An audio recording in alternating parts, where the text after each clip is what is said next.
ఉన్న బంగారాన్ని విడిపించి ఆ రోజు ఆన్లైన్ రేటుకే మేము కొంటాం. Sharma gold company. నమస్కారం, నేను మీ జాహ్నవి. మనతో ఉన్నారు ప్రముఖ జ్యోతిష్య వాస్తు పండితులు, జ్యోతిష్య వాస్తు శిక్షణ నిపుణులు, లలిత ఉపాసకులు, ప్రముఖ ఆధ్యాత్మికవేత్త బ్రహ్మశ్రీ నానాజీ పట్నాయక్ గురువు గారు. సూక్ష్మంలో మోక్షం ఈ ప్రత్యేక కార్యక్రమం ద్వారా మనందరికీ చక్కటి సొల్యూషన్స్ అందిస్తూ ఉన్నారు కదా. మరి గురువు గారితో మాట్లాడేద్దాం. నమస్కారం గురుగారు. శ్రీమాత్రే నమః. గురుగారు, ముందుగా ప్రేక్షకులందరి తరపున సూక్ష్మంలో మోక్షం ద్వారా ఎంతో చక్కటి రెమెడీస్ అందిస్తున్నారు. సో ఖచ్చితంగా 1కి 10 సార్లు అందరి తరపున మీకు థ్యాంక్ యూ సో మచ్ గురువు గారు. ఎందుకంటే అవన్నీ ఫాలో అయ్యి చాలా చాలా బాగా వెళ్తున్నాము అని వాళ్ళు కమెంట్స్ రూపంలో తెలియజేస్తున్నారు. అమ్మవారి అనుగ్రహం మందే ఉంది. అయితే చాలా మంది అడుగుతున్న ముఖ్యమైన ప్రశ్న గురువు గారు, ఇది గృహ యోగం, సొంతింటి కళ ప్రతి ఒక్కళ్ళు సాకారం చేసుకోవాలనుకుంటాం. అంటే తినడానికి తిండి, ఉండడానికి ఒక ఇల్లు, కట్టుకోవడానికి బట్ట, ప్రతి ఒక్కళ్ళు అడుగుతాం. సో ఉండడానికి ఒక గూడు అనేది అందరికీ సాధ్యం కావట్లేదు. మరి అలాంటి పరిస్థితుల్లో సొంతింటి కళను సాకారం చేసుకోవాలంటే సూక్ష్మంలో మోక్షం ఈ కార్యక్రమం ద్వారా మీరు అందించే చక్కటి రెమెడీ ఒకటి చెప్పండి. తప్పకుండా అమ్మ. మీరే అన్నారు గృహ యోగము అని. అంటే యోగం ఉంటేనే వస్తుందని అర్థం అక్కడ. అంటే దీంట్లో ఏంటంటే 2-3 రకాల విషయాలు చెప్తాను మీకు. ఒకటి, చాలా మంది చూడండి ఒక గృహం కొనుక్కుంటారు, ఇబ్బంది పడతారు. నేను చాలా చూసా అట్లాంటివి. ఒక జాతకులు అయితే 3 గృహాలు పెద్దగా కొనుక్కోవడం, మంచి మంచి ప్లేసెస్ లో, ఇబ్బంది రావడం, అమ్మేయడం, లాసెస్ వచ్చాయని అమ్మేసేయడం, మళ్ళీ కొనుక్కోవడం, మళ్ళీ అమ్మేయడం, మళ్ళీ కొనుక్కోవడం. ఎందుకు అంటే అతని జాతక చక్రంలో గృహము మూలంగా అప్పులు పాలవడం, లాస్ అవ్వడం ఉంది. ఇల్లు కొనుక్కోవడం వల్ల. నేను లాస్ట్ టైం కొనుక్కున్నప్పుడు చెప్పాను, బాబు ఇప్పుడు మీరు మీ పేరు మీద కొనకండి, మీ మిస్సెస్ పేరు మీద కొనండి, జీవిత భాగస్వామి పేరు మీద చాలా బాగుంది. అప్పుడు కొనుక్కున్నాక నిలబడింది అతనికి. అంటే ఏమిటి, ఒక జాతకుడికి అతని పేరు మీద బాగుందా, అతని భార్య పేరు మీద బాగుందా, లేదా పిల్లల పేరు మీద బాగుందా చూసుకొని ఫస్ట్ ఆ రకంగా డిసైడ్ చేసి. అంటే అందరికీ ఇల్లు అనేది సెట్ కాదంట. కాదు. అంటే ఎందుకంటే ఒక్కొక్క భావం పాడైపోతుంది, ఒక్కొక్క భావం బాగుంటుంది. కొంతమందికి చూడండి కొన్ని బిజినెస్లు బాగా కలిసి వస్తాయి, కొంతమందికి అదే బిజినెస్ ఇంకోటి చేస్తాడు, రాదు. ఎందుకు? వాళ్ళకి దాని ద్వారా ధనయోగం, దాని ద్వారా ఇబ్బంది, దాని ద్వారా ఉంటుంది. ఇది మొట్టమొదటిగా చూసుకోవాలి. ఇలా ఒక్కొక్కసారి వాళ్ళకి జాతకంలో గృహయోగం లేనప్పుడు ఇలా జరిగితే కొన్నిసార్లు ఏమవుతుందంటే తప్పిదాలు, అంటే అలాగా వీళ్ళు ఏ డైరెక్షన్లో నివసించాలో తెలియక రాంగ్ డైరెక్షన్లో వెళ్తారు. దానివల్ల కూడా ఇబ్బంది ఉంటుంది, అది కూడా చూసుకోవాలి. అంటే ఏంటి, వర్గు నిర్ధారణ అంటారు. మూడవది, ఇంట్లో ఏదో వాస్తు దోషంతో ఇల్లు కడుతూ ఉంటారు ప్రతిసారి, దానివల్ల కూడా నష్టం జరుగుతూ ఉంటుంది. అంటే వాస్తు దోషము అంటే జాతక పరిశీలన రెండు ఉత్తరంలో బాత్రూమ్లు పెట్టుకోవడము, పెట్టవలసిన డోర్ సరిగ్గా పెట్టకపోవడము, నైరుతిలో ఏదో తగ్గడము, పెరగడం, ఇట్లాంటివన్నీ, క్రాస్ అవ్వడం, ఇట్లా వాస్తు దోషాలు. అవి కూడా ఖచ్చితంగా అవి చూసుకోవాలి. ఈ 3 ప్రధానంగా చూసుకోవాలి. ఈ 3టికి ఎటువంటి ప్రాబ్లం లేదు అన్నప్పుడు మీరు హ్యాపీగా తీసుకోవచ్చు. అది కూడా టైం మళ్ళీ ఇందులో. అంటే ఇప్పుడు కొనుక్కుంటే మంచిదా, ఒక 6 నెలల తర్వాత, 3 నెలల తర్వాత, లేదా ఒక నెక్స్ట్ ఇయర్ కొనుక్కుంటే మంచిదా, అది కూడా చూసుకోవాలి. అయితే ఇక్కడ గృహయోగము అందరికీ కావాలిగా. ఏమండి మాకు డబ్బులు లేవు, కానీ ఎట్లాగా, అమ్మవారి నామాలు ఉంటాయి కొన్ని, అవి ఖచ్చితంగా పూనికతో, అంటే నేను అమ్మవారిని నమ్మాను, నేను చేసినట్లయితే ఖచ్చితంగా అమ్మవారు నాకు ఇచ్చి తీరుతుంది అని కనుక మీరు చేయగలిగితే ఖచ్చితంగా వస్తుంది. అందులో ఎటువంటి సందేహం లేదు. అందులో ఒక నామం వదనస్మర మాంగళ్య గృహతోరణ చిల్లిక, చింతామణి గృహాంతస్థ కూడా చేసుకోవచ్చు.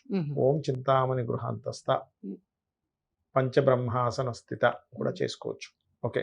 అయితే ఇక్కడ ఈ నామాలు రోజు ఒక 40 నిమిషాలు చేస్తూ ఉన్నట్లయితే మీ జన్మజాతకంలో ఆ జాతకుడికి ఏదైతే గృహం రానటువంటి యోగాలు ఉన్నాయో, ఆ దోషం ఏదైతుందో, పూర్వజన్మలో చేసినటువంటి పాపం ఏదో రూపంలో దోషం ఏదైతుందో, ఈ దోషాన్ని తొలగిస్తుంది, గుర్తుపెట్టుకోండి.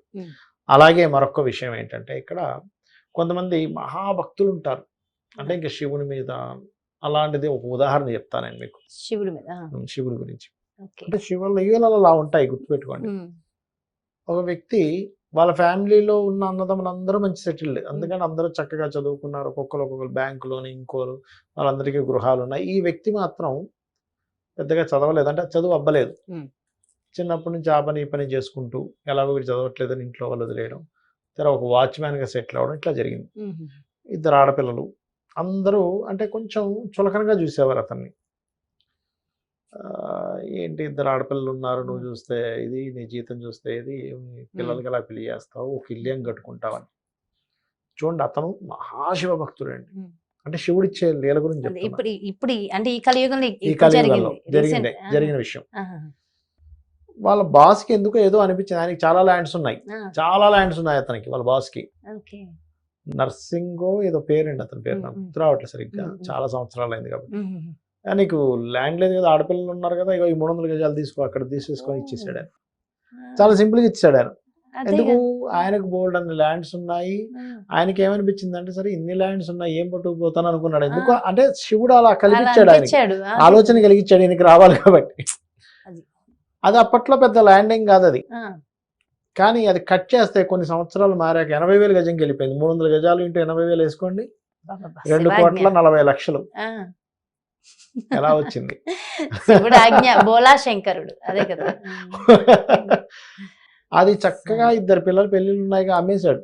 నేను అమ్ముకుంటాను సార్, నాకు అరే అమ్ముకుంటావు, ఏం చేసుకుంటే ఇష్టమే, నేను ఇచ్చాను నీకు, ఏమైనా చేసుకో, పిల్లలు అమ్ముకో, తప్పే ఉంది, కావాలంటే ఇంకోటి ఇస్తా అంటాడు. అంటే అంత ఇష్టం, అంత నిజాయితీగా ఉండేవాడు. అంటే ఇక్కడ ఏంటంటే నిజాయితీ, శివుణ్ణి నమ్మడం, ఇవన్నీ కూడా మనం అనుకుంటాం నిజాయితీ ఉంటే ఏమొస్తుందండి, కాదు వస్తుంది, దానికి కూడా ఒక ధర్మం ఉంది.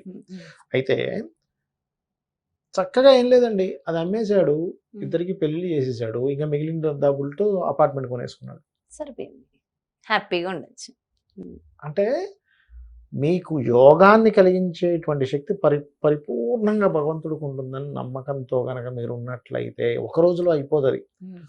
మీ లైఫ్ ట్రావెల్లో ఖచ్చితంగా అది తీరుతుంది, ఎటువంటి డౌట్ లేదు. కానీ ఇక్కడ నమ్మకం ప్రధానం.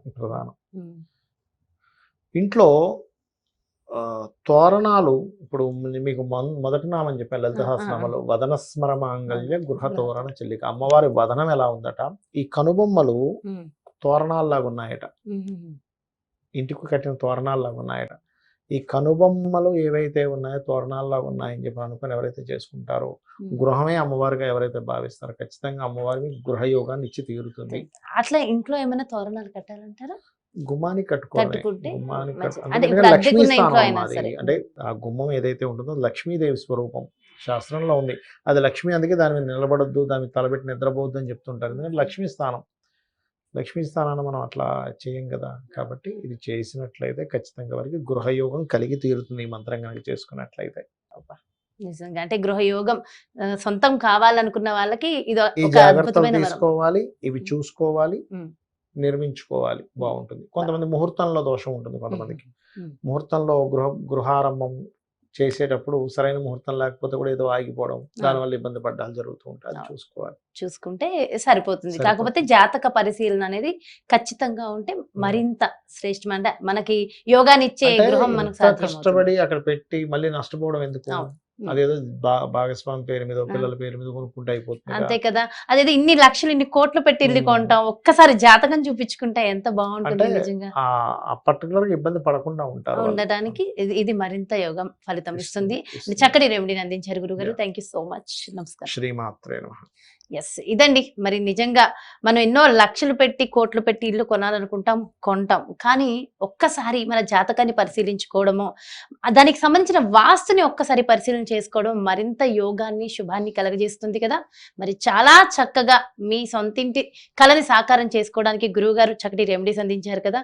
సో ఖచ్చితంగా ఆ రెమెడీస్ ఫాలో అవ్వండి. ఒక్కసారి మీ జాతక పరిశీలన కూడా చూసుకోండి, మీ ఇంటి వాస్తుని కూడా ఒకసారి పరిశీలన చేసుకుని చక్కగా సొంతింటి కళని సాకారం చేసుకోండి. మరో చక్కటి ప్రత్యేకమైన కార్యక్రమంతో మళ్ళీ మీ ముందుకు వచ్చేస్తాను. మరి అదేవిధంగా మరి పర్సనల్ గా మీ యొక్క జాతక పరిశీలనకు సంబంధించి కానీ, లేదంటే మీ ఇంటి వ్యాపార వాస్తుకు సంబంధించి కానీ గురువు గారిని సంప్రదించాలి, అపాయింట్మెంట్ కావాలి అనుకుంటే ఇంకెందుకు ఆలస్యం, క్రింద డిస్ప్లే అవుతున్నటువంటి నెంబర్స్ కి కాల్ చేయండి. నమస్కారం.